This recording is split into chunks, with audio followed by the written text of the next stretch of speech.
안녕하세요. 알찬 방송 그리고 밝은 방송 여러분과 함께하는 최후의 오크의 경제 이야기입니다.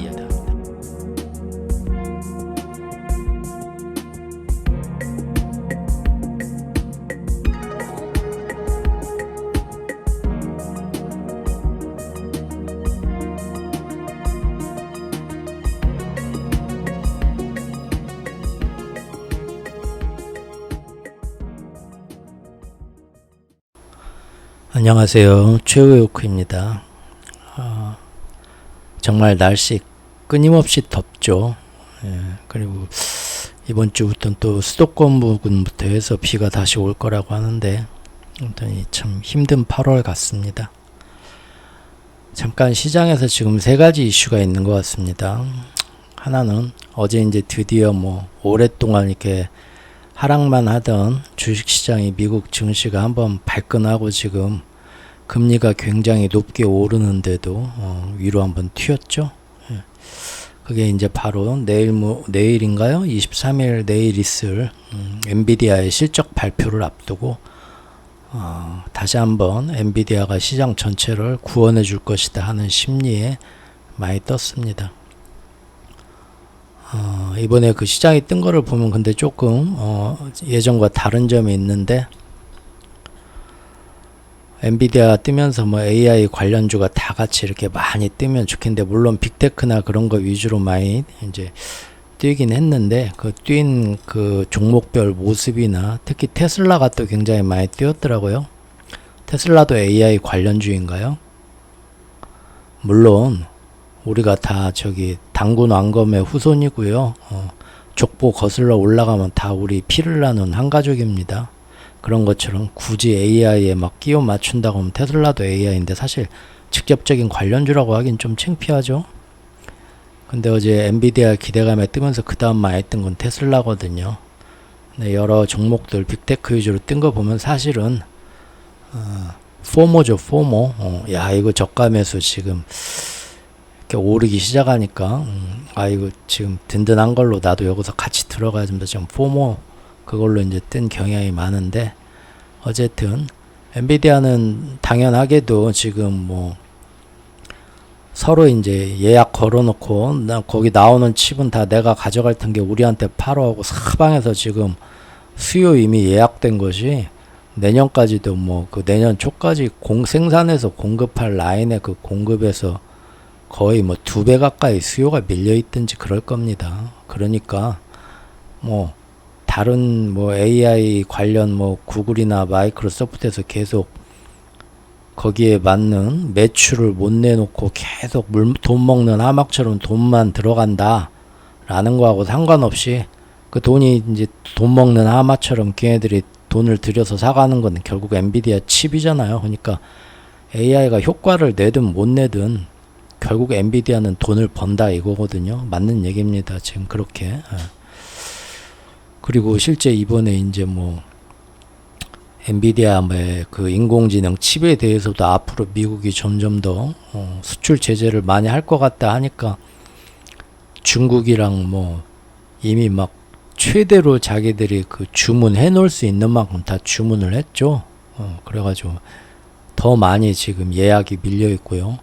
사우디 이제 돈은 많은데 차기에 이제 석유 말고 다른 걸로 먹고 살아야 되는데 아무것도 할 줄 모르잖아요. 그 돈으로 맨날 저기 모여서 야 우리 동네 멋있게 지금 사막을 우리가 여기 끝내주는 우주 도시를 만들 텐게 다들 여기 와서 사업해라 우리가 저기 세금도 깎아주고 할게, 그거밖에 할 줄 아는 게 없는 애들인데, 그래도 이제 신세대는 자기들도 뭔가 번듯한 사업을 좀 해봐야 될 것 같다 해가지고 만만한 게 이제 전기차는 좀 쉽다며 다 이렇게 부품 조립해서 그냥 갖고 와서 조립만 하면 된다며. 전기차 물론 그것도 자기들 스스로는 할 수 없으니까 기존의 전기차 업체에 또 지분을 사들이면서 합작하는 식으로 하는데, 걔네들도 이제 인공지능 그런 거 야 이것도 해봐야겠는데, 사우디도 어마어마하게 또 그래서 엔비디아나 그런 데다가 주문을 이번에 오다를 냈습니다. 엔비디아는 지금 보니까 앞으로 당분간은 엄청나게 평소 가격의 2배로 팔아먹어도 서로 이제 못 가져서 날릴 정도로 주문 예약이 밀려 있으니까 당연히 엔비디아 뭐 나와서 그간 매출 실적이나 앞으로 전망도 굉장히 좋게 말하겠죠. 그래서 그 기대감에 뜨는 겁니다. 다만 AI가 정말로 돈을 벌어줄 것이냐 하는 기대감은 분명히 이번 2분기는 1분기만큼 안 나오고 있고요. 그리고 엔비디아의 그런 뭡니까? 엔비디아의 칩들이 앞으로 이제 다른 빅테크 같은 경우에는 자기들 자체 개발 칩으로 사실 내년부터는 많이 대체가 될 것으로 예상이 되고 있는데 시장이 그것까지는 생각을 못하고 있고요. 무엇보다도 엔비디아가 이 정도로 많은 수요가 밀려있고 거기에 이제 어마어마하게 돈을 많은 제품을 팔고 매출이 계속 안정적일 거다 하는 그 기대감까지 이미 반영이 돼서 엔비디아의 가격은 어마어마하게 떠 있습니다. 이미 그거 다 가격 반영한 것보다 더 떠 있어요. 그 정도로 떠 있는데도 아니다, 아직 모자르다, 엔비디아 여기서 2배 가격 더 간다, 심지어 지금 뭐 $800 주당 $800 지금 상향까지 지금 조정되었죠. 그런 전망까지 나왔는데 정말 그게 증권사들이 제대로 계산한 건지 아니면 막판에 여기서 띄워서 마지막으로 한탕 해먹겠다는 건지는 지나봐야 됩니다. 중요한 건 지금 미국은 그런 증권시장의 움직임하고 상관없이 경쟁국인 중국을 확실하게 죽이겠다 해서 국채 금리를 의도적으로 높이는 작전에 들어갔고요. 그래서 어제 아마 그래서 그 시장이 제가 저번 영상에서 말씀드렸죠. 그 주식시장에서 바라보는 지금 그 심리가 있고 채권시장에서 바라보는 심리가 있고 가장 지금 마음이 편한 밤에 편하게 잠드는 MMF 현금 들고 있는 현금 시장에 그 심리가 있다고 세 가지 입장에서 지금 시장의 모습을 저번 영상에서 봤잖아요. 근데 시장은 지금 엔비디아 모습으로 갑니다. 시장은 엔비디아에 지금 다들 거기에 포모가 얽혀가지고 가고 있고요. 채권 시장은 전혀 다르게 가죠. 제가 이제 저번에 보여드린 것처럼 미국 10년물 금리인데 4.25가 왜 중요한 그 경계선이 되는가 말씀드렸었는데 다시 4.338이 작년 그 장중 최고로 찍던 정고점인데 그 경제 위기 시에 지금 문제는 뭡니까? 이거를 어제 하루 동안 그 위로 올라가 버렸어요. 어제 종가가 4.343입니다. 그러니까 4.338 위로 넘어간 거죠. 여기 보면 그렇게 보이시죠? 네. 그 전날까지만 해도 요거 넘을까 말까 못 넘고 끝냈거든요. 근데 지금은 어제 하루는 그것까지 넘어버렸다는 거예요. 자, 이제 새로운 그 라인으로 좀 들어간 겁니다. 계속 근데 여기서 금방 떨어질 것 같진 않아요. 채권금리가 이렇게 되면 정말로 이 엔비디아와 AI 그리고 이 소모에 취해서 올라가는 시장의 심리와 그 다음에 채권시장에서 부는 이 변화의 심리 두 개의 심리 대결이 이번 주 잭슨홀까지 해서 어떻게 끝나냐가 관건이겠죠. 이것도 굉장히 재밌는 관전 포인트입니다. 누구의 심리가 다른 쪽 심리를 잡아먹게 될지 시간이 가면서 누가 이기냐죠. 이것이 뭐 심리의 대결로 시장이 어떻게 되는가 보는 거, 이것이 첫 번째 이슈고요. 두 번째는 아까 전에 제가 이 영상 준비하면서 뒤늦게 뉴스를 봐서 추가를 했는데 피치와 무디스에 이어서 3대 신용평가사 중에 대장이죠. 스탠더드 앤 푸어스까지 드디어 얘도 나왔습니다.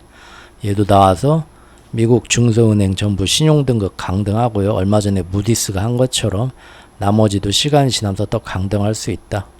강등하는 이유는 뭐냐? 미국의 지금 양적 긴축이 계속 진행되는데 거기다 금리도 올라가는데 미국 국채하고 연결된 미실현 손실이 내가 볼 때는 앞으로는 신용 경색을 일으킬 위험이 크다. 바로 그건 똑같은 논리입니다. 얘네는 지금 어떻게든 지금 오늘부터 브릭스 회의 시작이죠. 물어 뜯고 지금 중국 그 이제 달러 채권 금리를 다 올려가지고 부채들을 중국 부채나 여러 나라들 경제 상황을 중국만 그러겠어요? 당장 이제 물어 뜯은 게 중국의 부동산 업체고 눈에 보이는 게 비구이 아니고 헝다니까 그러지. 오늘 저기 그 브릭스 회의에 모인 나라들 전부 다 지금 동병상련입니다. 미국 국채금리 저렇게 올라가니까 지금 다들 자기 나라 국제 회사채 금리 다 달러하고 연계된 거 지금 올라가면서요. 채권 만기가 이제 새로운 신규 채권 조달할 때 금리가 얼마나 지금 숨이 막 턱턱 턱까지 차오르면서 지금 굉장히 소화불량 상태, 밥도 안 넘어가는 그런 심정으로 오늘 회의에 참가하고 있을 거예요. 한 번 더 엿대봐라 하고 지금 S&P까지 나온 겁니다. 이게 두 번째 이슈고요. 세 번째 이슈는 이렇게 밥 먹다 취할 것 같은 심정으로 모인 이 브릭스 회원국들이 오늘 내일 사이에 어떻게 이제 그 새로운 통화 결제 시스템의 모습을 정말로 저번 6월까지는 8월엔 진짜 뭔가 내놓을 것처럼 얘기를 했는데 여기서 내놓을 거냐 못 내놓을 거냐 그 관련 투표를 설문조사를 제가 어제 급하게 올렸었죠. 지금 하루 지나가고 24시간 정도 지나갔는데 약 100분 정도가 투표를 해주셨네요. 지금 제가 보니까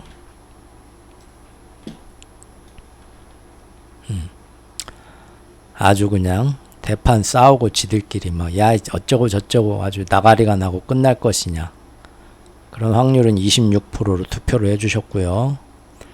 우습게 보지 마라. 꿋꿋하게 나가겠다. 근본이지 히토리 보이지로 이거는 제일 적은 21%고요. 한 발 물러나 때를 노린다. 지금 너무 힘들죠. 다들 지금 환율이나 국채금리나 채권금리나 여기서 뭐 지금 할만한 자기들 집안에 불부터 꺼야 되니까 대신 이 모든 논의가 다 흐지부지 되는 건 아니고 장기적으로 자기들 안에서 달러를 배제하고 자국 통화끼리 서로 무역 결제를 하는 시스템은 더 완성되고 더 정비해서 더 확충돼서 더 이어나가자는 결의는 할 것이다 라는 게 제일 맞습니다. 사실 이거는 이게 맞습니다. 그리고 이거하고 비슷한 결과도 이미 나와 있어요. 기사 한번 볼까요? 이게 어젠가 나온 기사인데요. 네. 이번 브릭스 회의 주제가 브릭스와 아프리카 해가지고 상호 가속화된 성장, 지속 가능한 발전, 포용적인 다자주의를 위한 동반적 한계이다. 이게 주제인데요. 결국 보면은 브릭스 국가들이 무역 결제할 때 미국 달러화 비중을 낮추기 위해서 현지 통화 비중을 확대하는 방안을 이번에 주로 논의할 것이다라고 이미 브릭스 당국자들이 사방에 예고를 해놨습니다. 예. 그러니까 그런 식으로 가겠죠. 다만 이런 달러화 비중 축소 논의는 그동안 자기들끼리 뭐 야 니네 우리하고 원유 결제 요걸로 하자. 니네하고 뭐 저기 원자재 결제는 우리 위안화로 하자. 요건 헤아라로 하자.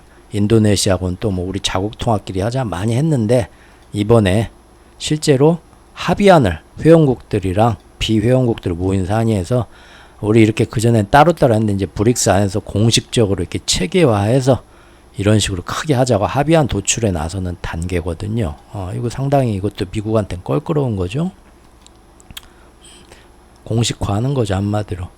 근데 이제 그 안에서 통화까지 달러 배제해서 이렇게 하는데 이제 우리들끼리 어떤 주된 통화 체계를 한번 좀 시범적으로 출범시켜 볼까. 당장은 어떻게 전부 사람들이 뭐 한 가지 의견으로 통일은 못 보더라도 그런 것들을 할 것처럼 계속 지금까지 떡밥을 뿌렸었는데 이번 회의를 그 주최자죠. 호스트인 남아공의 대통령이 말하기를 그 공동 통화를 도입하는 거에 대해서는 이번 회담에서는 논의하지 않을 것이다라고 이미 밝힌 바가 있습니다.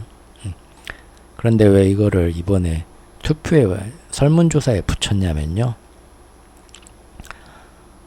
요게 이제 굉장히 미국이나 이런 거에 꺼리는 상황이기 때문에 굉장히 조심스럽게 대비를 시키거든요. 그래서 말은 이렇게 해도 자기들은 아니라고 해도 사실 이번 회의에서 달러 말고 자기들끼리 무역 결제할 때 우리들끼리만의 통화로 하자 하면서 사실은 뭐 위안화, 루블화나 뭐 요런 거 자기들 것 좀 어떤 비중을 해가지고 요런 식으로 뭔가를 자기들만의 통화를 어떤 식으로 통용하자고 뚜껑을 열어보면 베일을 걷어보면 사실상 공동 통화를 자기들이 거기서 좀 더 많이 이용하는 방식으로 은근슬쩍 끼워 넣을 수도 있거든요. 사람들이 이제 그런 거에 대한 의심을 많이 하고 있었거든요. 그런데 이번에는 확실히 좀 힘들 것 같습니다. 왜냐하면 여기 어떤 연구원이 한 얘기가, 남아공 연구원이 이번 회담에서 가시적인 성과를 이끌어냈으면 좋겠지만 공동 통화에 대해서 그러기에는 지금 중국 상황이 역부족이라고 지적했다. 탁 집은 거죠. 미국이 노린 대로 된 겁니다. 사실 거기 뭐 돈 되는 뭐 돈 좀 버는 나라가 중국 말고 어디 있습니까? 그 회원국들 중에 다들 다 불쌍한 빚쟁이 나라들밖에 없잖아요. 그럼 가장 돈 많은 중국이 주도해서 뭐 이런 걸 해줘야 되는데, 자기들이 보기에도 지금 원래는 계획은 리오프닝 잘 해가지고 아주 경제 회생한 다음에 여기서 이제 위안화 중심으로 공용 화폐까지 딱 얘기를 하면서 뭔가 1000명을 할 아주 멋진 계획이니까 1년 동안 그렇게 열심히 사방에 일을 진척시키고 선전을 해왔겠죠. 근데 리오프닝은커녕 점점점 뭐 자꾸 뭐 디플레이션이 빠지네, 그런 말까지 나올 정도로 상황이 안 좋아지다가 이제는 뭐 비구위안이 어떻고 헝다가 어떻고 펑펑 흔들려 버렸죠. 바로 며칠 전에, 회의하기 며칠 전에. 그러니까 다들 기대 안 하는 겁니다. 회원국들이 야, 뭔가 가시적인 성과가 이번에 안 나올 것 같아. 우리가 봐도 중국 상황이 너무 역부족이야 나온 거죠. 그래서 사실 뭐 여러분들도 거의 비슷하게 세 번째 결과를 많이 지금 과반수를 차지한 것 같습니다. 설문조사에. 근데 사실 저는 이거 설문조사 만들고 저도 투표하려고 했더니 이거 작성한 사람은 투표를 못하게 돼 있더라고요. 그래서 이제 유튜브에 있는 아이디 중에 다른 아이디로 계정 변환해서 저는 투표를 바로 했습니다. 이거 만들고 제가 여기다 했어요. 우습게 보지 마라 근본이. 왜 저는 여기다 했을까요? 사실 지금 돌아가는 거 보면 이게 제일 확률이 적긴 한데, 그냥 제가 볼 때는 제가 중국 입장이라면 두 번째로 나가야 된다고 봐요. 한 발 물러나 때를 노릴 수가 없습니다. 갈수록 더 앞으로 미국은 사정 안 봐주고 압박해올 겁니다. 예. 그러면서 지금이 그래도 제일 세상에 충격을 많이 줄 수 있는 때라고 저는 봐요. 그래서 제가 중국 입장이라면 저는 여기서 어떻게든 여기서 신호를 줄 거예요. 잘 이 모양이 이 브릭스 안에서 이 공용통화화폐가 앞으로 뭐 제대로 시행도 안 되고 뭐 용두사미로 꿀꿀 나간더라도 세상에 충격을 주는 거죠. 이런 식으로 해서. 그래가지고 다른 데서도 반란의 어떤 움직임이 일어나게 만들어야 됩니다. 브릭스 말고도 미국의 달러 횡포에 엄청나게 지금 당하면서 똑같은 불만을 가지고 있는데, 이런 누가 한 명 앞에 나서는 거 보면 남아시아나 뭐 아프리카나 뭐 남미나 뭐 저기 뭐 새로운 뭐 그런 데서 야, 우리도 저기 중국이랑 브릭스에서 졌는데 우리끼리도 이제 옆 나라끼리 수출 수입할 때는 굳이 우리가 달러로 결제해야 하냐? 우리도 저기 뭐 말레이시아 돈하고 뭐 한국 돈하고 합시다. 그럴 수도 있고 막 난리가 날 수도 있거든요. 시장에 혼란을 줄 수 있거든요. 그런 의미에서라도 저는 이번에 뭔가 신호는 한번 줘야 된다고 생각을 해서 저는 여기다 투표를 했어요. 어떻게 될지는 뭐 이제 내일 모레 결과가 나오겠죠. 한번 보자고요. 네. 어쨌든 지금 돌아가는 꼴을 보면 브릭스에서 새로운 공용화폐 얘기는 지들끼리도 안 나올 것 같다고 굉장히 비관적이긴 합니다. 네. 오늘 또 이렇게 잠깐 어제 오늘 다시 시장의 이슈 봤고요. 예, 왜 미국이 중국이나 브릭스의 이런 어떤 기축통화를 흉내내는 움직임에 왜 그렇게 신경을, 아무것도 아니고 지들 저 빚쟁이 나라들끼리 세상에서 차지하는 무역 결제도 적고 대부분의 경제 전문가들도 저기서 뭐 시작해봤자 그거 아무것도 아니야, 신경 쓸 것도 아니야 라고 그렇게 비관적으로 우습게 보는 전문가들이 많은데, 왜 미국은 지금 이렇게 딱 그 시즌에 맞춰서 브릭스 회의 기간에 맞춰가지고 일본의 카미카제 태풍까지 출발시키고 자기들이 쓸 수 있는 사냥개들 심지어 레리 서머스까지 등판시켜가지고 이런 식으로 지금 어제까지 오늘까지 국채 금리를 사정없이 작년 전고점을 넘어서 새로운 라인까지 밀어 올리면서 전세계 채권금리를 흔들면서 이렇게 막 무섭게 막 악을 쓰냐. 그 이유, 원론적인 내용이지만 오늘 한번 짚어보겠습니다. 중국이 브릭스 안에서 자꾸만 자기 편을 규합해서 달러에 대항하는 새로운 통화권을 만들겠다고 나서도요. 어차피 그 안에 있는 국가들의 통화 가치가 하나같이 약한 모습이라면 크게 신경 쓸 필요가 없습니다.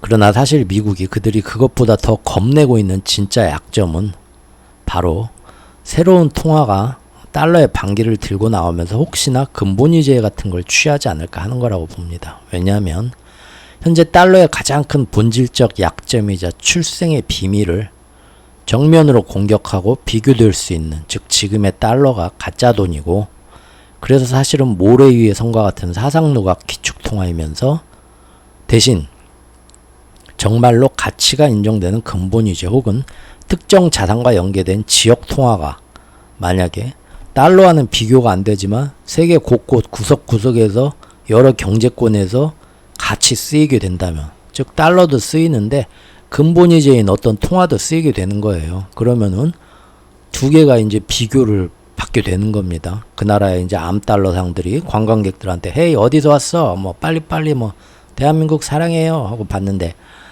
그 나라 이제 화폐 가치가 똥이어가지고 안 받는데 달러는 받는단 말이에요.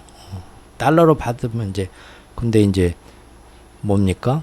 아 이거 뭐 이번에 새로 나온 저기 어디 지역 통화인데 에이 이거 못 믿어. 근데 거기 뭐 중국이랑 다 망해간다며 이것도 안 받아 해야 되는데 아 근데 이거 금이랑 연동돼서 어디든 저기 니네 저기 있는 니네 지역에 있는 중국은행 거기 있지 지점 거기 가서 이거 갖다 주면 금으로 바꿔줘. 그러면 눈이 번쩍 뜨이고 귀가 뜨이죠. 아 그것도 받을게 한단 말이에요. 자 이게 점점점 이제 잠식되고 이게 곰팡이 퍼지듯이 장마 끝나고 막 집에 곰팡이 번지고 그럴 수가 있어요. 미국이 그게 제일 싫은 겁니다. 사실 말은 안 하지만. 그래서 요새 좀 나중에 보죠. 요새 최근에 이 작전을 수행하고 국채금리를 밀어올리는 최근에 이 작전을 수행하면서요. 보시면 좀 보지 뭐. 네, 당연히 금도 쫙 밀어 넣어놓습니다. 어떤 금 은시장에 이런 조작을 통한 어떤 찍어 누르기는 이런 이벤트가 있을 때마다 제가 예전에 이렇게 종종 몇 번 보여드렸죠. 이번도 마찬가지예요. 이번에도요. 그 일이 이제 7월 28일 7월 말부터 해가지고 그렇죠. 이때부터 해가지고 같이 금을 쫙 찍어 누릅니다. 은도 마찬가지고요. 찍어 누르면서 어디까지 찍어 누르냐. 뭐 이렇게 해서 내렸다 올라올 수 있는데 그 전에는 이렇게 100일선 타고 올라왔거든요. 이번에는 200일선 밑으로 내려버려요. 확실하게 이렇게 같이 항상 달러 강세와 전세계 환율이나 국채금리 시장을 이용해서 자기들의 작전을 수행할 때는 동시에 들어가는 작전이 금과 은 시장 조작이거든요. 금과 은이 튀는 거는 용납을 못하죠. 지금 기축통화의 최대 약점입니다. 이번에도 이렇게 작전이 들어갔거든요. 그것은 이제 아까 말씀드린 것처럼 불손한 사상의 씨앗들이 곰팡이 퍼지듯이 세계 통화에 퍼집니다. 그러면은 이 기축통화 시스템 전체를 나중에 위협할 수 있는 아주 위험한 출발점이 될 수도 있는 거예요.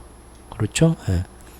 뒷뜰에서 나뭇잎이 떨어졌는데 나뭇잎에 이씨가 왕이 된다 조선에 그런 저기 송충이가 갉아먹은 자국이 있대. 그 나뭇잎이 뭐라고? 근데 이게 사람들한테 수근수근 되기 시작하면 이제 걷잡을 수 없었거든요. 그래서 지금 그들의 태동부터 짓밟을 수 있는 아예 그거 들고 나오기 전에 그냥 아예 니들끼리 나가리 되라라고 지금 난리를 치는 거죠. 이런 모든 준비물들이 바로 8월 브릭스 회의 전까지 일사천리로 지금 진행된 거 우리 살펴봤고요. 그러면 이제 이번 회의에서 과연 그들이 어떤 모습으로 새로운 시대의 어떤 공용화폐가 될 후보군 같은 모습의 윤곽을 어떤 식으로 들고 나오냐가 최대 관건이겠죠. 브릭스의 주요 회원국들 역시도 그동안 미국과 G7의 집요한 경제 공격을 받으면서 현재 고금리 고물가 그리고 초달러 강세 속에서 모두가 지금 아주 극심하게 경제 문제들을 겪어오고 있습니다. 다들 뭐 아시죠? 예. 아울러 이제 지금 유례없는 강달러 시대를 맞아가지고요. 그 나라 국민들도 쓰레기 자국 화폐보다는 무조건 달러를 받으려고 하고요. 암시장에서. 그 나라가 이제 고시해 놓은 환율하고 전혀 틀리게 암달러 가면은 몇 배나 높은 가치로 달러가 이제 통용되고 있죠. 이런 상황이다 보니까 자기들끼리 모여서 뭐 달러에 대항해서 우리 뭐 적군의 저기 침략에 대항해서 우리끼리 똘똘 뭉칩시다 하고 빨치산같이 뭉쳐도 적군은 뭐 최신 무기에 막 이제 막 좋은 총에 무기에 막 배부른 전투식량에 배따숩고 그런데 우리는 지금 추운 엄동설안에 그냥 위옷 아래옷 다 찢어지고 무릎이랑 팔꿈치랑 너덜너덜하다 배꼬르륵 소리 나는데 총도 없어갖고 산속에서 지리산 속에서 나무총으로 훈련하면서 총알도 없어가지고 서로 이제 모여가지고 배고프니까 빨치산 교전이나 갖다 놓고 정신교육이나 하겠죠. 그 정도로 힘든 상태란 말이에요. 그러니까 여기서 뭐 근본이 이제 중기축통화 출범시킨다는 게 사실 말처럼 쉽지가 않죠. 왜냐하면 처음에는요 이제 근본이제를 실시하게 되면 그 가치가 쉽게 이제 흔들리진 않죠. 처음 러시아가 그랬었죠. 작년 한 5월 6월부터 그러면서 금 보유량이 특히 뭐 중국 같은 데는 특히 러시아 많으니까요. 아직도 일정하게 유지가 되긴 하겠죠. 그 통화 가치가. 근데 그걸로만 기축통화가 되는 건 아니거든요. 본격적으로 향후에 기축통화로 쓰이려면요. 그 경제권 안에서 그 통화가 제일 많이 쓰여야 됩니다. 그만큼 계속해서 통화량을 늘려야 되고요. 통화량이 늘어나면 그만큼 통화가 흔해지면서 가치가 떨어지는데 그 통화 가치가 떨어지는 걸 계속 또 막아야 됩니다. 기축통화는. 그래서 금과 연동되는 비율을 계속 조절을 하면서 이런 걸 어느 정도 초반에 뭐 막아낼 수는 있겠죠. 임시 방편으로. 하지만 시간이 지나면서 점점 널리 쓰이고 그 경제 규모가 결제되는 경제 규모가 커지게 되면요. 그것만으로는 부족해요. 실제로 미국과 서방도 예전 1970년대 이전 금본위제 시절까지는요. 어쩔 수 없이 그래서 자기들도 이런 딜레마 때문에 일정 시간마다 주기적으로 흑자형 침체를 겪곤 했습니다. 그러니까 브릭스도 그걸 아니까 어떤 새로운 방법을 자기들이 들고 나올지 고심을 많이 하겠지만 그러한 결정을 보완해야 되는 게 있고요. 또 기축통화국은 그 지역 안에서 다른 나라들이 지금 달러가 그러듯이 그 기축통화를 받아가면서 수출해낸 상품들을 훨씬 더 많이 사서 자기들이 사줘야 됩니다. 소화해줘야 돼요. 미국으로 전 세계에 생산한 물품이 다 진공청소기처럼 빨려 들어가잖아요. 미국 사람들이 전 세계 물건 다 사주는 겁니다. 흥청망청 소비하고 최종 소비처로서 그래야 이 기축통화 체제 안에서 돌아갑니다. 달리 말하자면 중국이 현재 미국처럼 세계 물품들을 다 위안화를 주고 사들여야 된다는 뜻인데 만약에 위안화 혼자 기축통화가 된다면요. 근데 중국은 미국하고 틀리게 수출로 먹고 사는 나라예요. 미국은 맨날 수출 적자 나도 다른 걸로 먹고 삽니다. 그렇기 때문에 중국 경제가 이처럼 수출보다 수입이 더 많아지게 되면 금방 중국 경제력은 약해지고요. 위안화는 기축통화 자리 유지하지도 못합니다. 바로 러시아 루블화가 작년 우크라이나전 딱 터지면서 가치가 엄청나게 폭락했었죠. 근데 러시아 자체적으로 금과 일부 연동시키면서 갑자기 루블화가 안정되고 오히려 시간이 지나면서 루블화가 강세가 됩니다. 다른 나라 통화들은 미국 달러 강세가 되면서 점점 통화 가치가 약해지는데 루블화만 그 영향을 안 받고 금하고 연동적 가치가 그대로 있으니까 상대적으로 루블화 강세가 돼버린 거예요. 그럼 이제 어떻게 되냐? 러시아가 수출이 힘들어집니다. 그렇죠.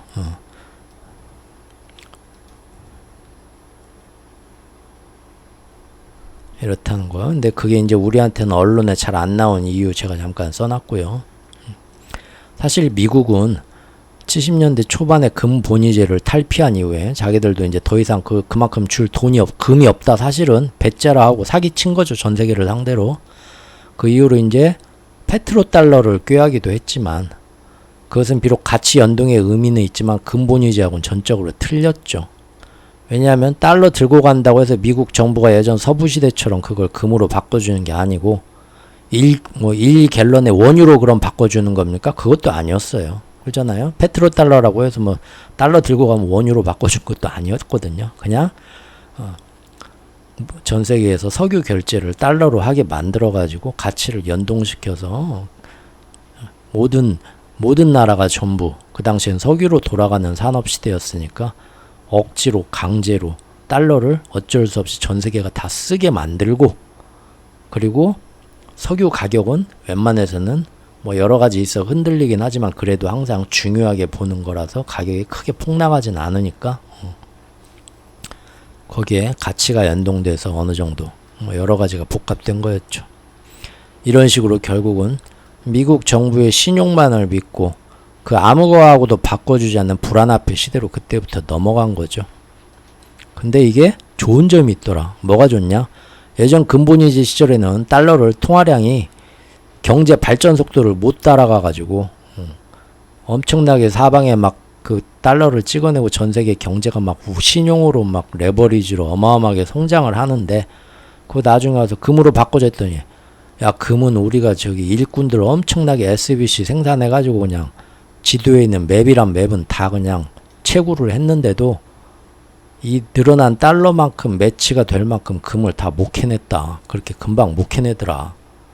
그렇게 되니까 그때부터 저기 침체가 왔던 거 아닙니까? 근데 이제는 금하고 바꿔줄 걱정이 없으니까 침체 걱정 없이 무한정 찍어내는 거예요. 그래서 그때부터 사실 세계 경제도 굉장히 많이 크게 발전하기 시작합니다.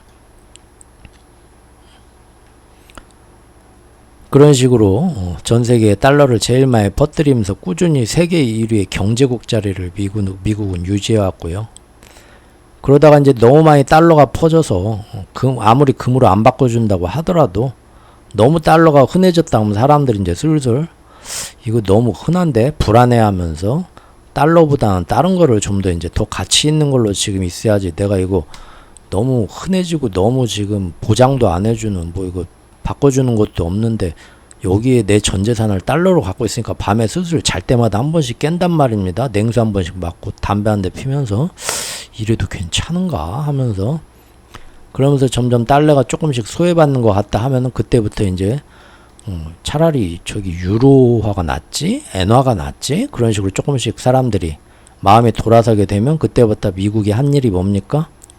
금리 올리면서 조정하면서 양털 깎기 식으로 달러 자본을 다시 미국 쪽으로 쫙 빨아들여서 회수합니다. 그래서 전 세계에 널리 퍼진 달러를 다 회수해서 저기 다 없애요. 폐기 처분해요. 미국으로. 다시 달러가 귀해집니다. 금리도 올라가고. 그러면 미국은 다시 기축통화 자리를 또 한번 이어갈 수 있죠. 대신 그 과정에서 어쩔 수 없이 생기는 필연적인 부산물이 뭡니까? 그동안 전 세계 경제가 호황으로 자연스럽게 부풀어 올라서 세계의 그 자산 버블은 이렇게 미국으로 달러가 다시 다 회수되고 고금리 시대에 양적 긴축을 하면서 세계 버블은 빵빵 터지는 겁니다. 지금 그 시작점을 우리가 지금 보고 있는 거죠. 최근 1, 2년 사이에. 이렇게 그래서 뭐 10년, 15년 단위로 한 번씩 세계의 경제 위기가 왔던 거는 바로 이런 원리로 온 거예요. 정치적인 어쩔 수 없는 신용화폐 그 통화라는 것이 많이 퍼지게 되면 그만큼 외면을 받는단다. 가치가 떨어져서. 그런 어쩔 수 없는 그런 화폐 통화의 원리, 생명 주기가 있고요. 거기에 또 미국의 억지로 그런 식으로 달러가 망하면 그 다음은 유로화의 시대가 되든지 해야 되는데, 돌아가면서 한 번씩 망해야 되는데 그러기 싫다 이거죠. 끝까지 1등하고 싶다. 그래가지고 억지로 이런 이제는 뭐 근본이제도 아니니까 마음껏 이런 경제 어떤 이 허점을 이용해서 우리가 뭐 여러분들 뭐 전세 사기 당하고 하는 거 왜 이 사기가 몇십 년 동안 근절이 안 되냐 보면은 법에 허점이 있죠. 법망의 허점을 피해서 기가 막히게 사기를 치잖아요. 기축통화도 마찬가지입니다. 가만히 보니까 근본이제면은 벗어날 방법이 없는데 근본이제를 벗어나게 되니까 미국이 이런 식으로 양털 깎기를 이용해서 전 세계 버블 자산을 빵 터뜨리면서 다 힘들더라도 미국은 한 번 더 여기서 부활해가지고 사기죠. 기축통화 시즌을 한 번 더 이어갈 수 있는 그런 일들이 있었던 거예요. 그게 이제 20세기 후반부터 일어난 일입니다. 거기서 더 좋은 게 생겨요. 뭐냐? 전 세계 버블이 엄청 막 터져갖고 똥값이 되잖아요. 그 기회를 이용해서 외국 자산하고 기관 산업을 아주 헐값에 다 살 수가 있는 겁니다. 기관 산업이란 거. 그러다 보니까 뭐 굳이 뭐 전 세계를 전쟁으로 식민지화 시킬 필요 없어요. 경제적 식민지화가 되고요. 거기서 이제 열심히 국민들이 일해가지고 기업들이 번 돈 그대로 자기들은 대주주가 돼서 이익을 그대로 가져가면 됩니다. 옛날 그 영주들, 지주들하고 똑같죠? 근세시대에 있던 지금 같은 민주주의나 뭐 사회주의 이런 게 나오기 전에 아주 그 전 세계 대부분의 사람들이 가난하게 소작농으로 살 때 지주들한테 모든 일해갖고 1년치 수입 거의 다 뺏기고 살던 것처럼 지금 세상이 그렇게 된 지 몇십 년이 됐어요. 우리가 못 느껴서 그러지. 지금 그런 게 없으면요, 우리는 진작 대한민국 선진국 되고 우리 다 같이 다 잘 살아야 됩니다. 전 세계가. 즉 근본이 이제 벗어 던지면서요. 세상의 통화정책의 공정성은 사라져버렸고요. 그에 따라서 온 세계 경제를 자기들 달러의 힘을 이용해서 그 옛날 제국주의 국가들이 식민지를 넓혀간 것처럼 그렇게 지난 몇십 년 동안 세계의 경제 식민지를 넓혀온 것입니다. 이를 원활히 잘 해놓기 위해서 미국은 직접 자기 선진국들 친구들을 모아서 소련이 붕괴된 이후로 냉전이 끝난 이후로 전 세계의 세계화라는 개념을 딱 내놓으면서 무역 장벽을 낮추고요. 그렇게 온 세상 나라들이 자유무역 협정을 맺도록 자꾸 유도를 하면서요. 공정과 효율성이라는 미명하에 야 니네도 잘 살게 해주려는 거야. 정말? 너무 고마워. 우리 저번에 그 타짜의 김 사장님 봤죠? 예림이한테 낚여드는 그런 식으로 모든 선진국들의 자본투자, 금융투자를 받아들이면서 다들 김 사장님도 판돈 몇 번 따고 너무 좋았죠. 그러나 그것은 독이 든 사과였으니 달러 자본과 달러로 모든 게 이루어지는 이 국제금융체제 안에서 여기서 돈 벌고 장사하려면 달러로만 해야 되죠. 딴 건 못 써요. 대신 덕분에 순식간에 경제는 발전할 수 있었지만 야 저기 미국이랑 막 선진국에서 예전에는 나이키 지들 안에서 만들더니 나이키 아디다스 이제 갑자기 와갖고 우리나라에 공장 만들고 여기서 나이키 저기 아디다스 만드는 게 공장을 여기다 만들어준대. 와 너무 고맙죠. 이것 때문에 우리도 엄청 뭐 발전하고 하지만 달러 자본에 완전히 침식당합니다. 그 말은 곧 달러가 금리가 낮을 때는 전 세계 빚잔치 벌이면서 얼마든지 막 돈 빌려가지고 뭐 외국에서 더 싸게 막 달러 차관 들어오고 해가지고 경제 발전 5개년 계획 세우고 뭐 우리도 뭐 사장님도 다 잘 나가고 좋죠. 그러면서 모두가 달러만 원하고 달러만 더 많이 쓰게 되고 그랬는데 이제 갑자기 어느 날 갑자기 야 좀 요새 상황이 변했다 시장이. 그게 뭔 말이야? 그런 게 있어. 네가 잘 모르면 경제 공부 좀 해라. 그러면서 갑자기 미국이 금리를 살짝 올리기 시작하고 모두가 달러만을 원하는 쏠림 현상이 그래서 아주 극으로 치닫게 되고 야 지금 달러 굉장히 급해. 가지고 있는 거 다 달러로 바꿔놔. 하면서 더 이제 달러 가격이 갑자기 오르는 거죠. 그러다 보니까 상대적으로 다른 나라 통화들은 전부 가치가 떡락하면서 환율시장 불나고요. 지금 작년부터 이미 그렇게 됐잖아요, 여러분들. 그렇죠? 작년부터 뭐 원달러 같은 거 봐도 지금 불과 1년 반, 2년 전만 해도 여러분들이 환율이 뭐 1200원 될 거라고 예상들 하셨습니까? 코로나 터질 때 1150원 올라봤자 정말 1200원 넘으려나? 그러다가 한 1년 반, 1300원 넘으면 그때는 세상 끝나는 거지. 1300원 넘은 게 지금 뉴 노멀이 한참 됐죠? 여러분들 당연한 시대가 됐죠? 이런 식으로 결국은 비록 저 위에서 가장 큰 기관인 미국 연준이 처음에 방아쇠를 슬쩍 당기지만 그것이 나비 효과와 연쇄적인 체인 리액션을 일으키면서 결국은 이 통화 저 통화를 거치면서 우리 같은 서민들에게까지 똑같은 방식으로 닥치게 돼서 사업 접게 되고 저기 뭐 빚 갚다 힘들어 갖고 접게 되고 다들 그렇게 된다는 겁니다. 즉 저금리의 빚을 얻어 갖고 가게를 확장하고 사업 벌리고 부동산도 사지만요. 거기에는 알게 모르게 저 위로 올라가면 이 돈이 어디서 왔냐? 국민은행에서 왔지? 국민은행은 이 돈 어디서 빌렸어? 쭉 한국은행에서 빌렸지? 한국은행은 이 돈 쭉 올라가고 하면요. 전부 달러 자본에 종속되어 있는 겁니다. 그러다 보니까 미국 달러가 저금리로 온 세상 구석구석에 풀리고 심지어 개도국 신흥국에는 아주 니들 우리가 동맹으로 아주 키워줄게 하면서 아주 낮은 금리의 저리의 달러 차관으로 돈 없다며 니네 우리 저기 인제 저기 뭐 식민지 벗어난 지 얼마 안 돼서 우리 먹고 죽을래도 지금 돈 10원도 없어요. 달러비 빌려준다니까. 너는 특별히 진짜 엄청나게 싸게 빌려줄게. 우리가 니네 진짜 자유우방으로 니네를 키울 거거든 하고 저리에 차관으로 꽂아준단 말이에요. 그러면 그 나라 중앙은행과 시중은행은 이걸 또 그 나라 돈으로 바꿔갖고 국민들한테 열심히 대출해주죠. 사람들은 열심히 그 돈으로 일해서 경제를 일으키고요. 기업들도 많은 수출을 하게 되고요. 국민들은 가게도 확장하고 부동산도 더 사게 되죠. 아, 저 무슨 저기 시발 자동차 만들고 하던 기아나 뭐 저기 현대 남의 거 갖다 베끼고 저 불쌍한 애들이 지금 세계에서 막 어마어마한 현대, 기아, 막 LG, 삼성이 저렇게 커버렸어? 와, 국민들도 부자 되고 가게도 확장하고 부동산도 더 사고요. 사방에서 경제가 발전해서 점점 더 기고만장해지죠.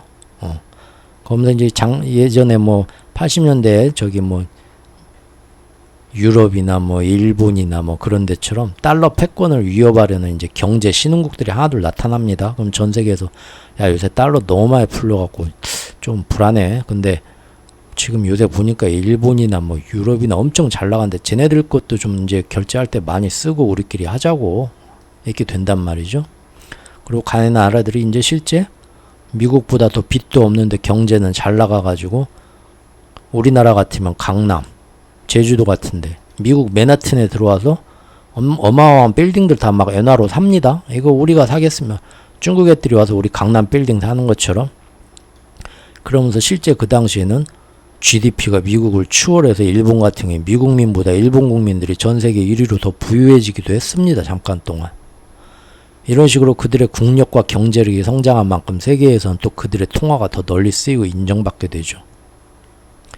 우리가 몇 년 전에 한창 잘 나갈 때 지금도 그런지 모르겠는데 동남아에서는 달러도 받지만 자기네 나라 돈은 안 받으면서 우리나라 한국 돈 원화도 막 받았습니다. 이런 식이죠. 그러면서 이제 슬슬 달러와 패권이 이런 식으로 약해지는 것 같으면 미국이 그때부터는 또 이런저런 핑계를 대면서 그 나라 환율시장, 채권시장을 공격하기 시작하는 겁니다. 어떻게 막 정치적으로 뭘 만들어 놓거나 상황을 외교적으로 혹은 군사적으로 뭔 문제를 생기게 해놓거나 해서 그 나라 약점을 돌출시키고 금융 불안정 야기시키고 그렇게 사람들한테 불안과 패닉을 전염시킨 후에 이제는 막강하고 아무리 발행해도 걱정 없는 달러를 동원해가지고 그 나라 국채 환율 시장을 공격하는 거. 지금 여러분들 딱 보고 계시잖아요. 중국에 공격 들어가는 거.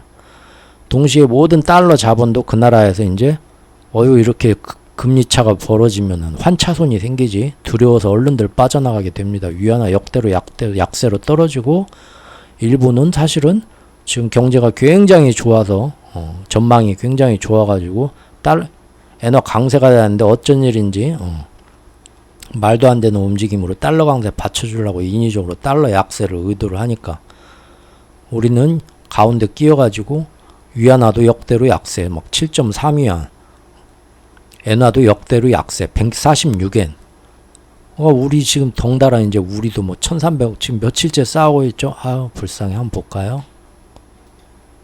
너무 힘들어요. 며칠째 지금 잠을 못 잡니다. 여기 보세요. 여기 1345원 안 넘기려는 이 엄청난 의지. 다행히 또 싸울 때는 우리 혼자 싸우는 건 아니죠. 중국이 싸워주고 일본도 싸우자는데 이놈들이 싸우는 척만 하는지 모르겠어요. 지금 굉장히 힘듭니다. 며칠째예요. 1, 2, 3, 4, 5일째 지금. 힘듭니다. 지금 우리나라 지금 역대로 가계부채도 늘었는데 이 위로 올라가게 되면서 정말 역대로 가계부채 늘어서 이번에도 우리 금리 동결을 해야 되는데 이게 1350은 올라가면 정말 우리나라에서도 이제 돈이 더 빠져나가면서 우리나라 가계부채도 어디선가 이제 비구위한 홍다처럼 무너질지도 모릅니다. 그래서 지금 사활을 거는 거예요. 생각보다 심각하죠, 여러분들. 아무튼 예전에는 그렇게 돼가지고 결국은 외환위기에 빠지기도 하고 그랬었죠, 예전에는. 그러면서 모든 자산이 달러 기준으로는 아주 헐값이 되어버리죠. 그러면 그때 기다렸다는 듯이 IMF가 나와서 우리가 살려줄게 구제금융 해주고 대신 우리가 이 돈 빌려주는 대신 니네가 우리 말은 좀 따라줘야지. 그냥은 못 빌려주지. 뭡니까? 우리가 볼 때 니네 너무 지금 회사들이 이래서 방만하게 경영해서 문제됐어 하면서 결국은 뭡니까? 알짜 사업체 기관 사업들에 모두 외국 자본이 살려주는 대신 거기에 다 자기들이 결정권 나중에 그런 그만한 꿀꺽 한다는 거예요. 대주주가 되고 해서요. 결국엔 몇 년 후에 열심히 일해서 우리가 기사회생해서 우리 IMF 이렇게 극복했다 하여도 그때부터는 이제 열심히 일해 나온 수익이 전부 그 기업 수익이 그대로 국내로 돌아와 가지고 현대맨, 삼성맨들이 그 동네에서 밥 사 먹고 술 사 먹고 뭐 물건 사주고 해서 우리도 다 같이 부자가 되는 그런 낙수 효과가 나는 게 아니라 거기서 번 돈이 일단 달마다 상납하듯이 외국으로 탁 달러로 빠져나갑니다. 이번 달 이만큼 벌었습니다, 형님들. 그래 잘했네. 대한민국 잘하네. 식민지가 된 거죠. 경제 식민지가. 이게 우리나라에만 일어날 일이 아니라 몇십 년 동안 전 세계 경제 식민지가 돼서 사실상 이미 전 세계 경제는 상위에 이런 금융 배후 세력이 세계 정복한 지 벌써 한 4, 50년, 6, 70년 돼간다니까요. 4, 50년. 그렇죠. 이것이 바로 굳이 군사적으로 침략하고 총독부 세우고 머리 아프게 통치하고 할 필요도 없는 새로운 경제 식민지를 건설하는 법입니다. 대신 모든 사람들이 이런 기축통화의 비밀을 알게 되길 원하지 않죠. 알면은 전부 다 이건 아니야 하고 전부 반항할 수 있고 미국의 반기를 들 수 있으니까 철저히 감추죠. 사실 중국의 1대1로 사업을 우리가 막 비난을 하지만 1대1로는 100% 이 미국이 해오던 거, 선진국이 해오던 일을 벤치마킹 한 겁니다. 100% 벤치마킹. 자기들 청나라 시절부터 당하던 일들 꼭 속에다 담아오고 있다가 최근 현대에 와가지고는 미국이랑 나머지 나라들은 어떻게 하고 있냐? 아프리카나 남미에 그대로 벤치마킹 한 거예요. 그런데 점점 더 달러를 많이 찍어 퍼뜨리게 되면서 슬슬 이제 부작용들이 왔다는 거죠. 그러면 그때마다 미국은 이렇게 금리를 살짝살짝 핑계대면서 올리면서 세계적으로 양털깎기를 하고요. 달러 가치를 조절하면서 연명해 온 거죠. 하지만 그런 시기가 이제 약 40년이 지나면서 그동안은 금리가 이렇게 지금 내려가다가 뭔 일 생기면 전세 한번 쫙 올렸다가 또 이렇게 내려면은 또 올렸다가 이런 식으로 했는데 40년 동안 그런 식으로 미국을 억지로 살리기를 해왔는데 결국은 이게 밑바닥까지 가서 최근에는 제로금리까지 가버렸습니다. 더 이상 여기서 올렸다가 내릴 그게 안 돼요. 그러면은 이제는 뭡니까? 바닥 찍고 전 세계를 고금리, 고물가, 고환율이 뉴노멀이 되는 시대로 가버려야죠. 근데 그게 맘먹게 한다고 됩니까? 그래봤자 미국만 망하죠. 그렇기 때문에 요 십몇 년에 걸친 이 작전이 제가 블로그에서 1년 넘게 지금 써온 그 작전이 나온 겁니다. 정말 우연인지 어떤지 모르겠지만 그 모든 것을 도와주고 뉴노멀 시대로 들어갈 수 있는 그런 구실을 만들어주는 일들이 최근 3년 4년 사이에 다 터졌습니다. 전 세계가 팬데믹이 와버렸고 갑자기 전 세계 어떤 스페인 독감처럼 옛날 패스트처럼 팬데믹이란 게 발생했고 그리고 전쟁이 왔는데 전쟁이 예전처럼 국지전 지역에서 따콩따콩 하다 뭐 열흘 한 달 가다 끝내는 전쟁이 아니고 1년 넘게 진행되는데 그 나라끼리만 싸우는 게 아니라 전부 다 거기에 다 한 발씩 개입하면서 사실상은 지금 밑에서 다 지원해주고 후원해주고 하는 세계대전 비슷한 모습으로 가는데 그 모습이 이제 아시아 요새 돌아가는 꼴 저기 캠프 데이비드 끝나고 뭐 사방에서 군사연합 훈련하는 뉴스들 보시면 아시죠? 돌아가는 꼴 보면 딱 제가 얘기한 대로 됐죠. 결국은 뭡니까? 대만 해협에서만 뭐 왔다 갔다 서로 무력 시위합니까? 지금 대만 해협에서 안 해요. 동해 서해에서 합니다. 지금 어제 오늘 무력 시위가 뭐 미국, 일본, 한국하고 중국, 러시아, 북한하고요. 이거 뭐 이게 정말 우리한테 좋은 걸까요? 잘 모르겠네요. 저는. 어쨌든 그렇게 새로운 뉴노멀, 고물가, 고금리, 고환율이 뉴노멀이 될 거다. 처음 제가 블로그에 글을 쓰기 시작하는 약 뭐 1년 반 정도 전부터 그 얘기를 해왔죠. 그런데 점점 금년 들어와서는 파월도 그 얘기하고 라가르드도 그 얘기하고 최근에는 금년 뭐 5월쯤에는 우에다도 일본의 우에다도 세계 중앙은행 총재라는 놈들이 슬슬 그 전까지는 이 조금만 참으면은 다 이제 인플레 내려가면서 우리 다시 예전으로 돌아갈 수 있어. 말은 그렇게 해놓고는 금령 와가지고는 전부 다 뭡니까? 근데 지금 보니까 고물가 고금리 이거 상당히 오래 가고 새로운 뉴 노멀로 갈 것 같아. 이번 지금 브릭스 회의 끝나고 금요일부터 이어지는 미국과 영국의 주요 인사들이 미국과 유럽의 주요 인사들이 모여서 하는 잭슨홀 심포지엄의 주제가 바로 그겁니다. 새로운 뉴 노멀의 시대로 갈 것 같다. 벌써 밑밥을 깔잖아요. 길게 보면 결국 그렇게 가죠.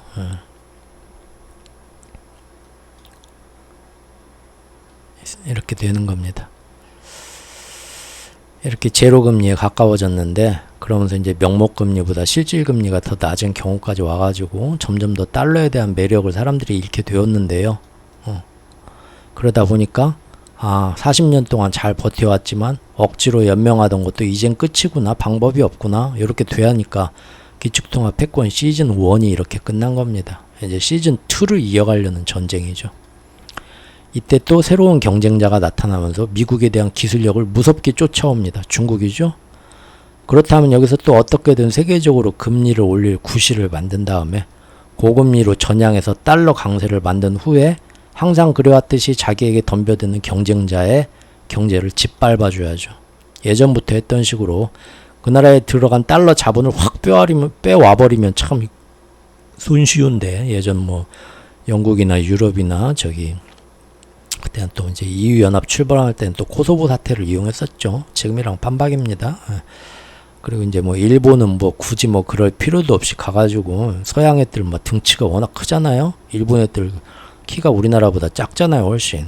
뭐 이게 플라자 호텔방에 불러가지고 우리 그 깡패들이 사장님 호텔방에 납치해가지고 여기다 지장 찍어 하는 것처럼 플라자 호텔 플라자 합의에 불러가지고 니들 지금 일본 니네 혼자만 그렇게 잘 나가고 맨날 흑자 보고 니네 뭐 엔화가 강세가 돼서 기축통화 흉내를 내? 와, 너 막 우통 벗고 막 가슴털 수부간 막 키 190 되는 뭐 서양 애들 뭐 4-5명이 덤벼들면 어떡합니까? 우리 160밖에 안 되는 일본 애들이. 알겠습니다. 지장 찍겠습니다. 바로 플라자 합의해가지고 우리 엔화 가치를 반토막을 내고요. 뭐 이런 식으로 막 해가지고 그때 한 거잖아요. 그렇게 돼서 찍어 눌렀죠. 너희들은 이제 기축통화 어디서 일본은 그런 식으로 됐고요. 그 당시 그게 플라자 합의잖아요. 대신 그렇게 되면서 그 이후에 오히려 이제 잠깐 더 본의 아니게 버블 강세가 한번 옵니다. 그때 그래가지고 이제 일본에 우리나라로 얘기하면 김 여사님까지 전부 일본 부동산 투자 안 하면 바보, 와타나베 부인까지 엔화 싸게 빌려다가 금리 내려가지고요. 됐죠. 최근 몇 년간 일어난 게 바로 그 일본 버블 경제와 와타나베 부인하고 우리나라 똑같지 않습니까? 초저금리로 어마어마하게 돈을 빌리기 쉽게 되면서, 그리고 전 국민이 부동산으로 돈 버는 게 가게하는 것에서 어렵게 돈 버는 것보다 제일 쉽다. 그런 마인드가 퍼진 게 최근 몇 년간이고요. 그래서 부동산까지 일본의 버블 강세 시절하고 똑같죠. 그리고 그 당시 와타나베 부인이 지금은 누굽니까? 영끌족이죠. 우리나라는 아무것도 모르고 경제나 어떤 사회 경험도 없는 20대들이 세상 뭐 무서운 줄 모르고 몇 억씩 턱턱 빌려서 영끌족 그러죠. 똑같잖아요. 그 당시 그 버블 딱 터지고 나서 어떻게 됐나요? 이제 우리도 그렇게 가겠죠. 근데 중국은 그러기가 힘들었어요. 왜? 중국은 뭐 저런 그 서방이나 일본 예전 경쟁자처럼 달러 자본이 그 안에 마음껏 들어가 있었는데, 중국은 그 전부터 철저히 이 자본주의가 우리 공산당 사회주의를 좀먹는 거를 용인하지 않겠다 하면서 이 시장을 개방을 하는데, 다른 나라처럼 완전히 금융시장을 개방하지를 않아요. 반만 개방한 거예요. 조금만. 그래서 금리 올리면서 달러 강세 만든다고 해도 생각만큼 그 중국 안에서 달러 자본과 투자 자본들이 빠져나오지를 않습니다. 지금 사실 비구위안이나 헝다도 보면 그 안에 위안화 채권이 더 많은데, 위안화 채권에 터지는 문제는 자기들이 공산당에서 어떻게든 잡고 가잖아요. 달러 채권이 터지는 게 문제죠. 때문에 중국에 대해서 뭐가 얘네들이 약점일까? 앞으로 그냥 양털 깎기 식으로는 중국이 다른 애들 한 방에 넉다운 되는데, 중국은 그렇게 쉽게 넉다운 안 되고, 한 발 무릎 꿇었다가 또 이제 돈 벌면서 다시 일어나고 질기게 그냥 밟아도 안 죽는 잡초처럼 좀 얘네들은 힘들 것 같은데, 그래서 중국에 대해서 파고들면서 연구를 했죠. 그러니까 드러난 게 뭡니까? 여러분들도 저하고 상반기 내내 중국 열심히 공부했잖아요. 그렇죠. 막대한 지방정부 부채. 얘네들은 땅이 민간이 아니야. 다 국토가 다 중국 정부 공산당 소유야.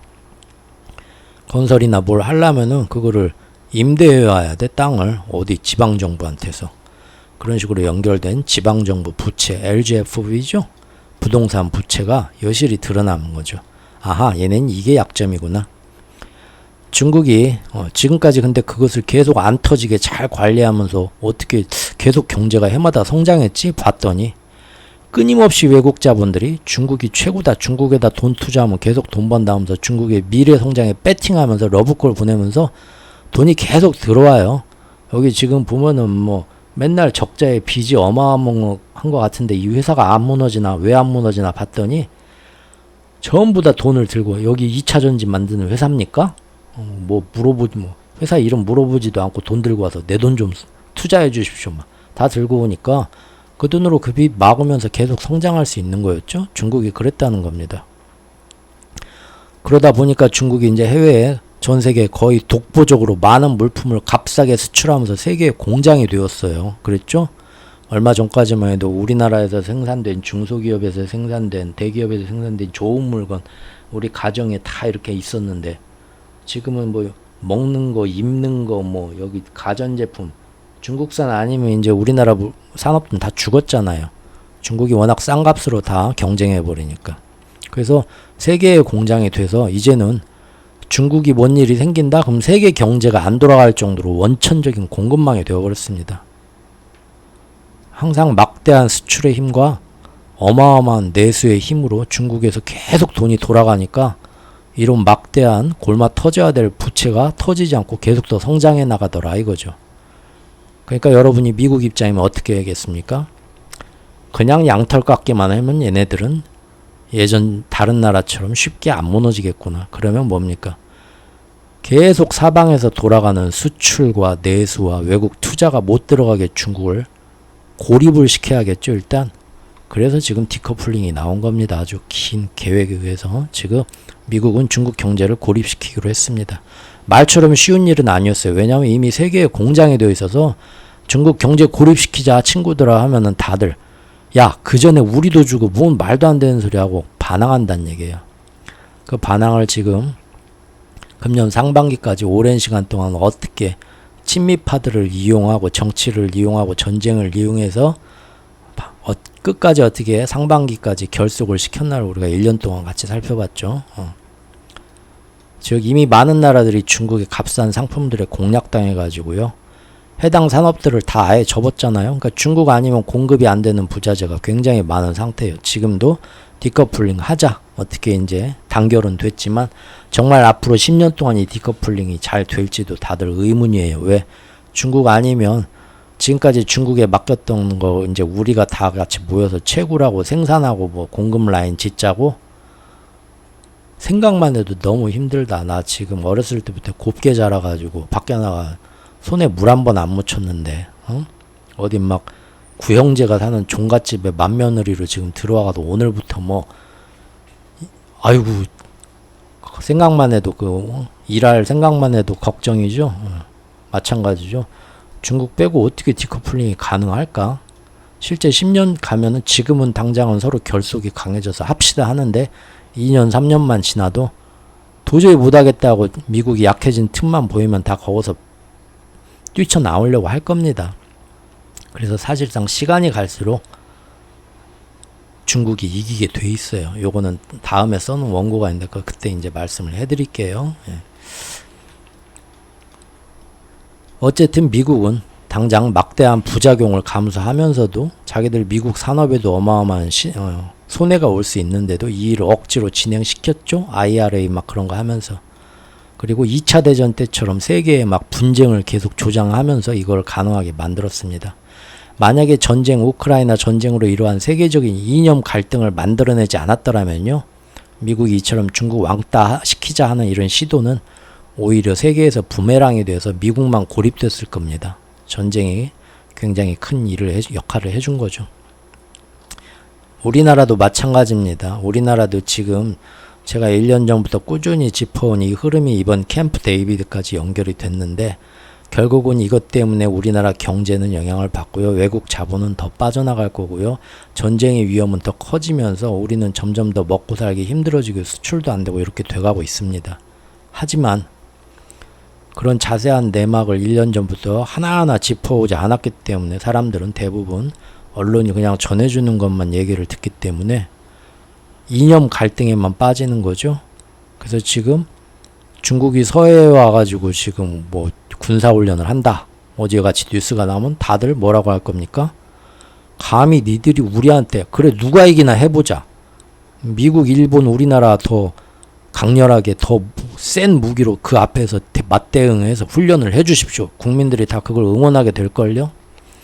그런 와중에 다들 더 먹고 살기 힘들어 빵빵 터져도 이게 이것 때문이라고는 생각을 절대 못하죠. 그렇게 가는 겁니다.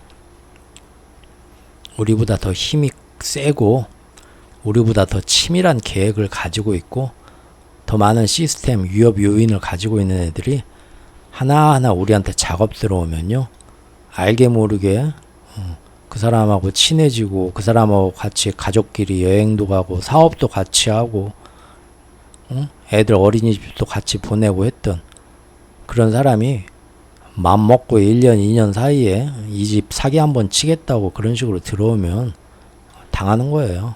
왜 당했는지도 모르죠, 나중에는. 당하고 나서도 이제 그 사람이 이제 좋게 평가하죠. 아, 그 사람 참 좋은 사람이었는데. 야, 너 그 사람 때문에 당한 거야. 아, 그런 말 하지 마라. 네가 몰라서 그래. 다 그러죠?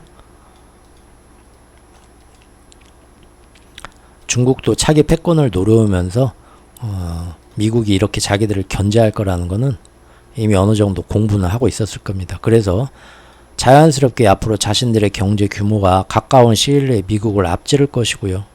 일부 첨단 산업에서도 당장은 제재를 하지만 앞으로 몇십 년 안에 미국 틀림없이 추월해서 자연스럽게 세계 1위 기술력과 경제력 미국과 맞먹게 되는, 그렇게 되면은 미국의 기축통화 자리를 뺏어올 수 있을 거라고 낙관했을 겁니다. 그게 만만디죠. 중국의 만만디. 시간을 두고 쭉 가면 결국은 자기들이 승리한다 이거죠. 하지만 무엇보다도 중국이 현재 그런 미국과 같은 세계 1위의 경제를 가져가려면요, 지금의 사회주의 공산주의 시스템으로는 힘들다는 거죠. 경쟁력 등과 창의력 등에 크게 영향을 미치게 될 정치 시스템, 문화 시스템 자체가 너무 후진국 뒤떨어져 있고요. 가장 큰 약점은 무엇보다도 이런 서구 문명이 거의 독점해 오던 이 전 세계 자본시장과 금융시장 체제 시스템을 어떻게 운영하나 자기들이 경험이 전무해요. 청나라 시절에도 뭐 그렇게 나라는 어마어마하게 큰 나라였지만 그런 경험이 없으니까 구멍가게만 자기들끼리 운영하고 있다 보니까 외래 세력이 딱 들어왔을 때 뭐 그냥 망가지는 거잖아요. 그래서 앞으로 막상 위안화를 중심으로 어떤 환율 비중 가치를 뭐 루브라 얼만큼, 헤와라 얼만큼 뭐 이렇게 해서 자기들만의 어떤 디지털 통화 이런 거를 국제사회에 대비시키더라도 이런 뭐 금융시장을 운영한 경험이 없었기 때문에 기존 통화체제에서 아주 일부만 차용하면서 자기들도 어떻게 해야 될지 모르니까 서서히 조금씩 해나가는 거죠. 아주 일부만 차용하면서 서서히 시범적으로 운영하고요. 시간이 지나면서 점점 이제 그 범위를 확장시키고 시행착오를 거치면서 확대해가는 방식으로 틀림없이 그런 식으로 이제 갈 겁니다. 갑자기 어느 날 갑자기 뭐 위안화나 공용 통화를 모든 무역에 다 쓴다. 그렇게는 안 돼요. 하지만 시작이 중요한 거죠. 시작이 반인 거죠. 호주의 싱크탱크가 말하기를 과거에 영국의 파운드화가 달러화로 대체될 때처럼 기축통화가 바뀔 때도 그때도 보면은 당장 전 세계가 어디 뚝 반으로 잘라서 여기에서는 파운드화 쓰지 말고 달러로만 써 그렇게 안 했거든요. 같이 서서히 쓰면서 서서히 곰팡이 퍼지듯이 번져지면서 파운드화 몰아내고 달러화로 된 것처럼 앞으로도 세계 질서에 필연적으로 변화가 있을 건데 벌써부터 못 사는 나라들이긴 하지만 지들끼리 탈달러화 추세가 나타나고 있다.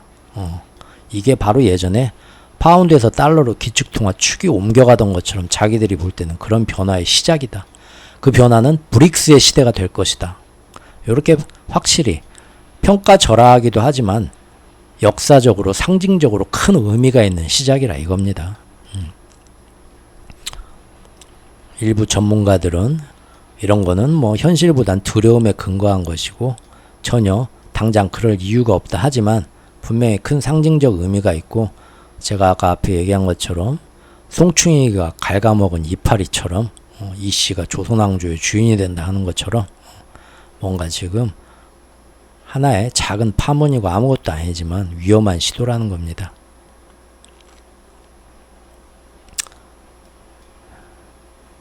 그렇기 때문에 미국이 지금 전력으로 모든 세팅을 끝마쳐 놓은 거예요. 별거 아닌 것 같지만 놔뒀다 이게 큰 들불이 산불로 번질 수 있다는 거죠. 그래서 지금까지 이제 어떤 세팅이 되어 있는가는 저번 영상까지 정말 길게 여러 가지로 세세하게 살펴볼 건 다 살펴봤습니다. 그렇다면 이제 뭡니까? 이 준비된 폭탄들의 스위치를 당장 누르냐? 갑작스럽게 뭐 어디서 딴 일이 또 뻥뻥 터지게 만들어서 세계 채권시장에 요동쳐서 어디선가 중국이든 어디든 빵빵 터지게 만드냐? 아니면 서서히 시간을 두고 지금처럼 까딱까딱 4% 이상에서 계속 4.25, 4%에서 까딱까딱 한참 가고, 또 이것이 뭐 올라갔다 내려갔다 하면서 2위에서 가고 이게 길게 이렇게 가냐? 그러면 이제 어떻게 되겠나요? 어디선가 시한폭탄이죠. 서서히 옥죄어 가면서 어디선가 중국이 빵 터지. 이거는 이제 그 대응 방법은 어떻게 하겠습니까? 23일날 이제 24일날 여기 브릭스 회의 결과 보고 그 다음에 잭슨홀 심포지엄에서 지들끼리 이제 겉으로 드러내진 않지만 거기 모인 유럽의 라가르드나 파월이나 뭐 여러 세력이 지들끼리 이제 뒷방에서 이제 자기들끼리 아마 결정 볼 겁니다. 중국과 주변국들이 지금의 각자 힘든 경제 처지를 어쩔 수 없이 더 중요시해야만 하는 지금 방어적인 입장에 몰렸습니다. 또한 그렇기 때문에 미국과 우방들의 압력을 더 크게 두려워하고 있죠. 당장 뭐 기축통화가 뭐 어쩌고 보다는 중국 지금 시진핑 머릿속은 전부 그 생각만 하고 있겠죠. 이거 부동산 이거 터지는 거 어떻게 막지 지금? 그게 지금 발등에 불이죠. 그러다 보니까 이번에 데뷔시키를 위안화는 결국 이 서방연합의 의도대로 여름 태풍 딱 띄운 것처럼 다 이런 의도대로 결국은 화려한 신고식이 못 될 거고, 아까 우리가 처음에 살펴본 기사처럼 남아공의 경제 전문 이런 기관에서도 원래는 원래 8월쯤 해가지고 우리 뭐 저기 브릭스 국가들이 무역 결제할 때 달러 비중은 낮추고 현재 통화 비중을 확대하자 하면서 거기에서 이제 공동 통화도 앞으로 점진적으로 이런 식으로 확대해 나가자라는 청사진이 원래는 딱 나와야 되는데 이번에는 좀 가시적인 성과를 이끌어내기 힘들 것 같다. 벌써 자기들끼리 힘 빠지는 얘기가 나왔다. 왜? 중국 상황이 역부족이다. 자기들이 봐도. 그런 거죠.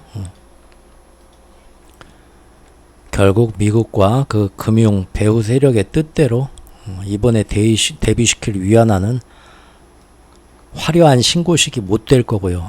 중국이 정말 리오프닝 딱 저기 성공하고 이 미국과 그 G7들의 어떤 중국 디커플링, 자본 디커플링, 중국 수출 죽이기 이런 것이 제대로 잘 안 이루어지고 독일도 뭐 중국하고 손절 안 치고 다 돌아서지 않고 했으면은 어떻게 열심히 해가지고 시진핑이 맘먹었던 것처럼 전부 이제 자기네 사람으로 다 앉힌 다음에 3년임 후에 자기 부하들 싹 앉힌 다음에 리오프닝 해가지고 코로나 벗어나면서 어마어마하게 반등하고 부동산도 반등하고 수출도 반등하고 경제도 반등하고 내수도 이제 전부 다 확 저기 풀리면서 경제 성장이 어마어마하게 딱 돼가지고 전 세계에서 중국이 역시 중국이네요. 우리 돈 좀 투자할 테니까 받아주십시오 하고 투자 자본도 막 들어오고 했으면 이번 8월 회의에서 정말 멋있게 탈달러화로 우리끼리 좀 더 브릭스에서 확실하게 이제 회원국이랑 준 회원국들 다 해가지고 이런 식으로 결제합시다. 딱 어떤 분야에 대해서는 어떤 섹터에 대해서는 이걸로만 결제합시다 할 거고, 그리고 이제 그 뭐 새로운 아이폰이나 뭐 테슬라의 사이버 트럭 발표하듯이 시진핑도 탁 저기 거북티 목티 입고요, 딱 청바지 입고 나와가지고 탁 커튼 열리면 이게 지금 새로운 통화 브릭스입니다 하면서 여기에 지금 환율 비율이 우리 위안화가 뭐 40% 들어가 있고요, 루브라가 20% 들어가 있고요, 나머지들 뭐 5%씩 들어가 있습니다. 이걸로 앞으로 모든 우리 지역권 안에서 결제는 이걸로 좀 합시다. 당장은 이렇게 쓰려면 여러 가지 문제가 많으니까 일단은 저기 뭐 리튬부터 합시다. 점점 이제 늘려나갑시다. 다 그런 것도 지금 멋있게 하려고 꿈을 꾸면서 참 금년 1월, 2월까지만 해도 3월까지만 해도 3, 4월까지만 해도 자면서 그런 생각하면서 8월달에 옷을 뭐 입고 가지? 시진핑이 그런 생각까지도 했을 텐데 이렇게 이제 중국 죽이기에 성공해버리고 막판에 이제 국채금리 띄우면서 헝다 비구이안 다 빵빵 터뜨려 놓으니까 지금 정말 시진핑이 웬만하면은 그 밖에 안 나갔었죠. 해외에 어떤 밖에 나가서 만난 건 푸틴이 저번에 처음이었죠. 이번이 두 번째로 해외에 직접 자기가 비행기 타고 떠나가는 거죠. 푸틴 만나러 갔던 이후로 남아공이. 근데 지금 이렇게 굉장히 지금 입맛이 쓰겠죠. 그만큼 국제사회에서도 평가나 반향도 브릭스 회원국들도 은근히 시진핑 그렇게 안 봤는데 얘가 우리 리더가 될 수도 있을 것 같아 높게 평가했다가 이번에 좀 실망하겠죠. 리더십도 망가지고 지금 굉장히 지금 미국이랑 그런 나라들은 어디 한번 네 할 테면 해봐라 하면서 의기양양하고 있겠죠 속으로. 중국은 사실 예전 뉴스 보면 이렇게 디플레 가능성이 말도 꺼내지 마라 경제학자들한테 어떻게든 지금 약한 모습 안 보이려고요. 하지만 뭐 이미 3년 5개월 만에 최악으로 수입 수출 다 떨어졌다는 거 나왔고요. 이겁니다. 그래서 이제 앞으로 어떻게 되나 보자 이거죠. 네, 오늘은 좀 이렇게 지나온 그 기축통화 어떤 원리에 의한 그 원론적인 얘기, 지금 굉장히 난관에 부딪힌 브릭스와 새로운 기축통화의 어떤 반항 세력들의 움직임이 굉장히 지금 위축됐다는 거 한번 봤고요. 또 다음에 이제 기회가 되면 중국을 정말로 살살 말려 죽일 건지, 이미 약한 모습이 나왔으니까 자기들의 어떤 미국이나 서방국들이 자기들의 어떤 신용 위축에 따른 부작용을, 피해를 자기들도 최소화하고 싶을 테니까 살살 말릴 거냐, 말려 죽일 거냐. 아니다. 우리한테 좀 피해가 와도 이번 기회가 왔을 때 중국을 확실하게 빵 터뜨려 다 같이 죽여내야 되냐. 어떤 게 유리할지 그것도 한번 같이 보고요. 그런 거를 살펴볼 수 있는 시간이 됐으면 좋겠습니다. 오늘 또 이렇게 길고 좀 따분한 얘기 열심히 들어주신 우리 700만인가요? 800만인가요? 구독자분들께 감사드리고요. 날이 너무 더운데 건강들 많이 지치시고 이제 냉방병 찬 데서 또 찬 거 많이 드시고, 그리고 날이 지치니까 막 몸도 막 정신도 퍼지죠. 사실 제가 요즘 그렇습니다. 그래서 더 기운 나는 거 많이 잘 드시고 하시는 일 다들 또 잘 되었으면 좋겠습니다. 감사합니다. 다음 기회에 뵙겠습니다.